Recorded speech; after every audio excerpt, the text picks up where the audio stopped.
This video is not for whales or dolphins, this is for you, because you are not like me. You clicked on a video about the Rerun banner because you either really want advice, or you just wanted to know what I had to say about it. Howdy, I'm Yojimbo Blade. First and foremost, ZZZ is a game. Games are meant to be fun and enjoyable to some degree. If you really want to get these agents, and have the financial means to get them, then do whatever you want. If you don't really play the endgame, then don't base your decisions on the endgame because that's not an important deciding factor. If you just started playing, the last thing you should care about is the endgame, so don't worry about that. You should care more about enjoying the game, the gameplay, the story, and understanding how to play the game. So when I do talk about endgame performance, it is in the context that you are a decently skilled player with a decently built account and you are just looking for that extra push. If that's not you, that's perfectly fine, I've still got advice. This banner called exclusive rescreening. This banner called exclusive rescreening is unique in that the first 10 pulls for agents and W engines are both discounted. It also guarantees that you will get the limited agent or W engine, no standards the first time you do it. But because this is a unique banner, they have some legal jargon and small text explaining how it actually works. This signal search will only carry over pity for other exclusive rescreening banners. So if they make another one exactly like this, that will carry over the pity, but it won't count for your regular signal searches. They are also saying that this discount will reappear the next time they do this type of banner. If you want to be that person, you could just do a 10 pull now just so that you get the discount, and then do the 10 pull later when they actually have a banner that you care about. You can try that if you want. I would never recommend you do that until you learn more about what the next banner would actually be. With that out of the way, let me move on to Astra. Astra is a great filler unit for pretty much any team, but she's really not the best teammate for attackers anymore. Why is that? Right now, everyone has Zhao.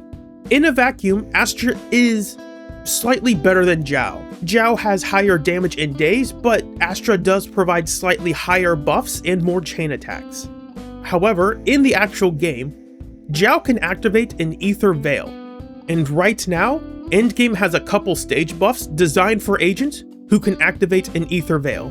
Astra cannot take advantage of those. After this, Sunna is about to release, and this could definitely change, but last time I looked, Sunna and Astra are pretty equivalent. They buff your team in pretty much a really equal way.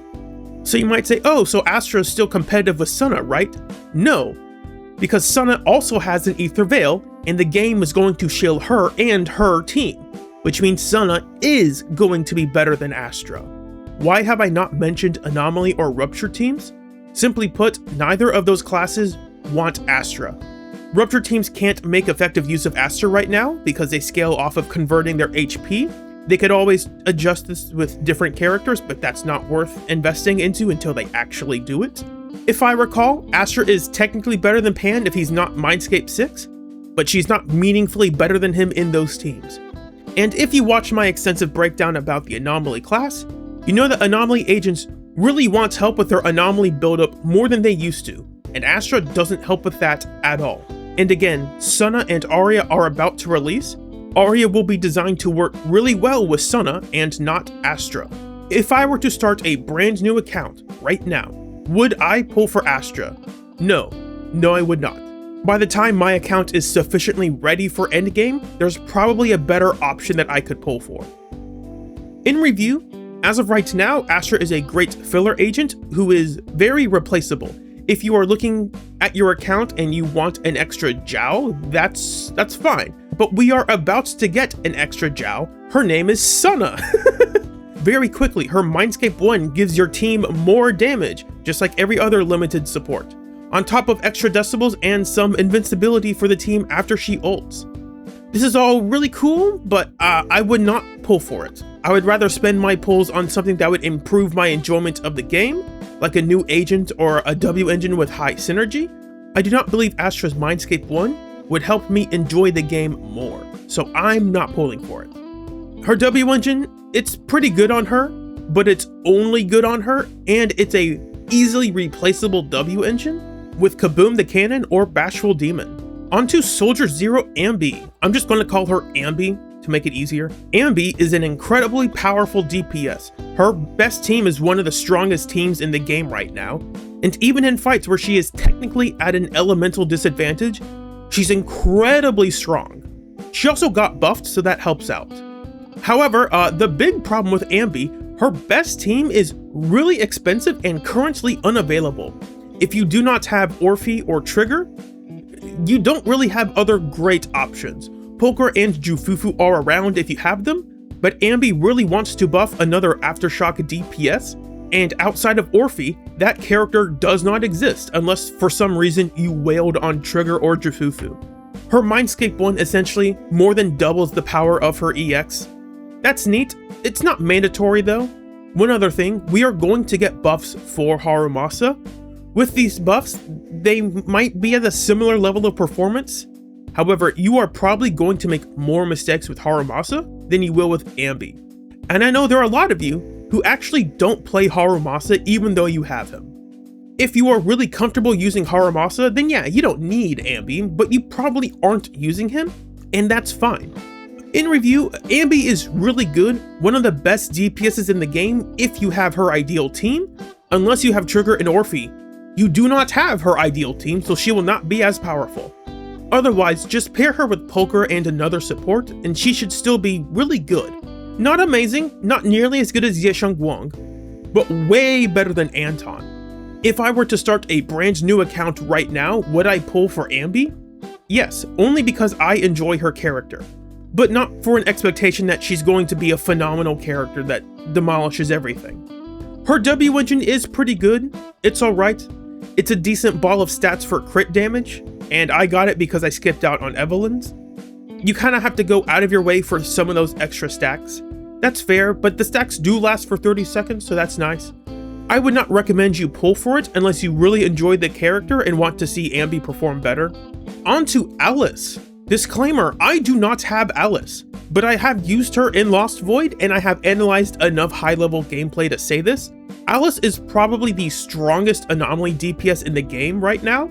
For the record, Miyabi is probably stronger when there are enemies that you can freeze, but most Season 2 enemies can't be frozen. And Alice is still amazing against almost all of those enemies and against those Season 1 enemies. Alice's great benefit is that she can get her own disorders by herself, so she doesn't really need a disorder team. You can just build a hypercarry team with her. But she does still really want Yuzuha. Yuzuha just provides a ton of useful buffs for anomaly teams. And because Arya is going to come out soon, it's possible that Yuzuha will be rerunning soon as well, but that's not confirmed, so be very careful with that. Wait a couple more weeks for the livestream and they'll confirm it. If you are on a budget, the supports for Alice include Nicole, Seth, and Lucy. And for anomaly agents, if you're on a budget, you can try to run her with Piper if you want to get more of her unique assault disorders. Or you could use Grace since she was just buffed to be better in anomaly teams.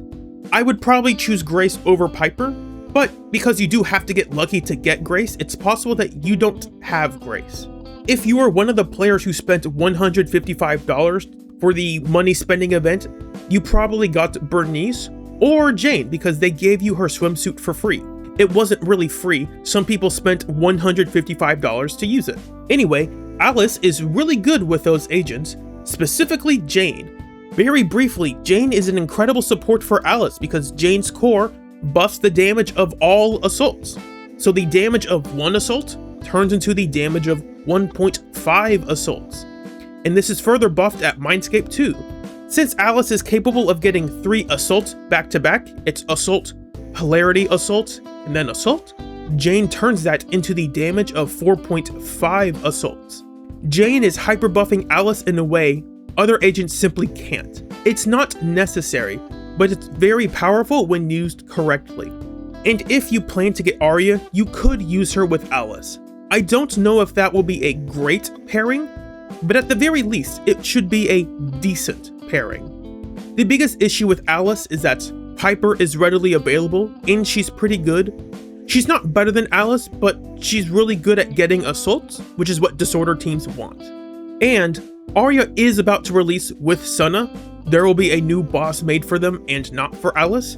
If you want to get all the idols, maybe Alice is not a good financial investment. Her Mindscape one gives her a little more blade etiquette, not much, and it reduces enemy defense by 20%. That's nice. I wouldn't pull for it, but that's nice. In review, Alice is incredibly powerful, probably the best agent to get among these three for any account. However, Piper is budget Alice, and Alice might have to compete against Arya to be put in anomaly teams or against anomaly fights, especially in the context that the endgame will cater to Arya and Sana. Obviously, you can use agents wherever you want, but Alice would like to be in anomaly fights, and Arya would also like to be in anomaly fights. If I were to start a brand new account right now, would I pull for Alice? No, only because I know I can get away with just using Piper. How can I get away with that? Let's talk about Alice's W engine, Practiced Perfection. It's insane. It gives 60 anomaly mastery in combat. Very quickly, the game has made getting anomalies much harder since they released Yuzuha.